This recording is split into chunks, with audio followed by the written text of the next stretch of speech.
lẹ́ni tí ẹ bá fẹ́ fa owó èèyàn sókè party office tábà ní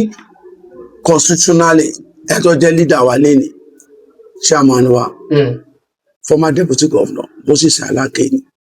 ṣé party office wọn ti ṣe tí wọ́n ṣe that is Unity Forum candidate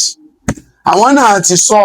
Unity Forum candidate ní sàfàdé àwọn kára wọn èèyàn ẹ̀ náà sọ di náà fọwọ́ ẹ̀ sókè. ṣé APC pín méjì ní APC Unity Forum tún wà. ó wà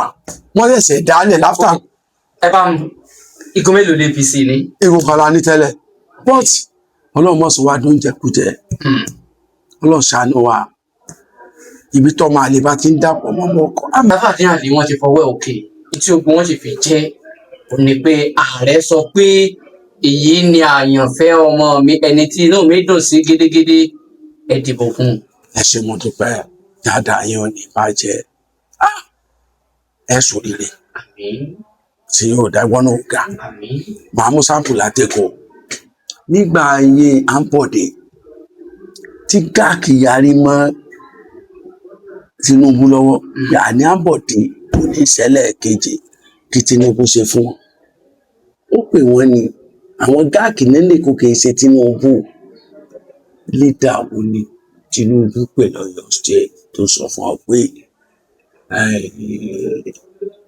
Sàràfà ló fẹ́ ẹ máa bọ irú èèyàn kó Fatai Ìbíkúnlé tí wọ́n pé Fatai Ìbíkúnlé is it grassroots man. wọ́n wo ni leader. yọ̀ọ̀dà fún yín lọ́dọ̀ tèmi nínú àwọn leader the first person to be called is Alake is he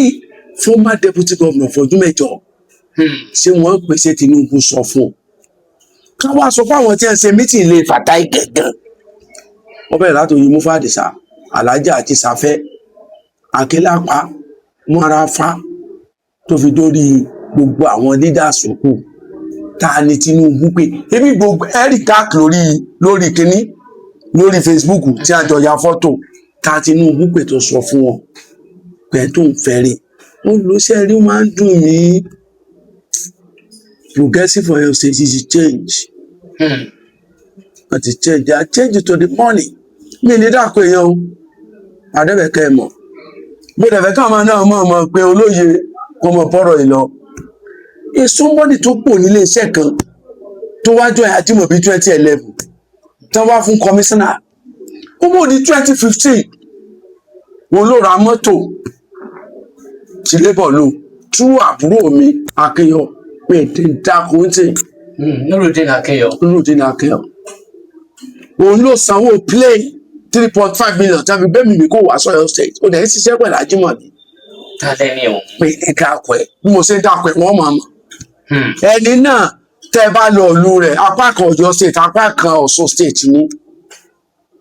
mẹ́ni dákọ̀ APC ló ṣì wà apá kan Ọ̀ṣun state apá kan Ọ̀yọ́ state ilé rẹ̀ lù kéré jẹ báyìí ni níbo lọ́yọ́ state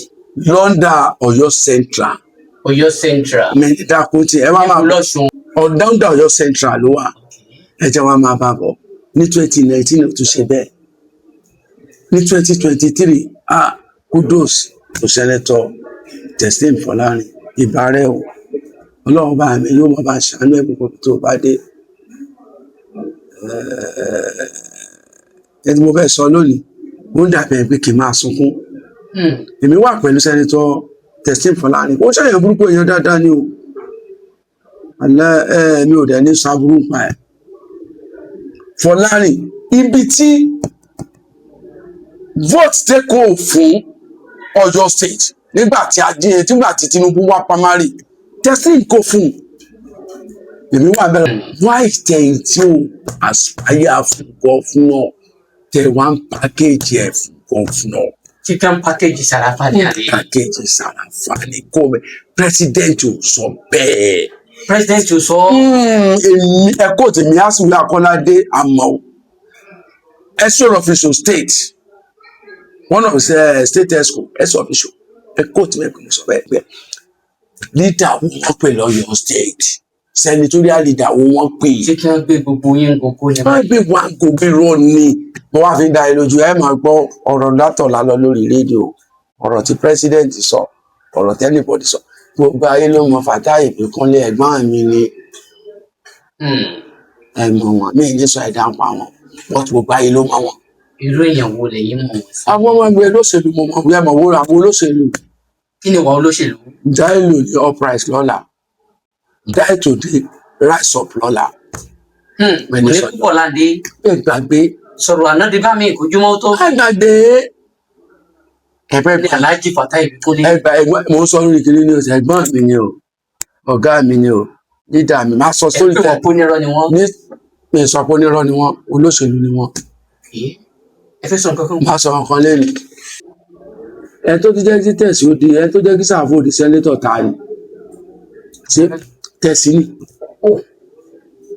àbá títí Sàáfò bascape through primary kọ́nà wọlé lórí ṣé Sàáfò di sẹ́nétọ̀. irú èèyàn wo ni sẹ́nitọ̀ Sàràfí?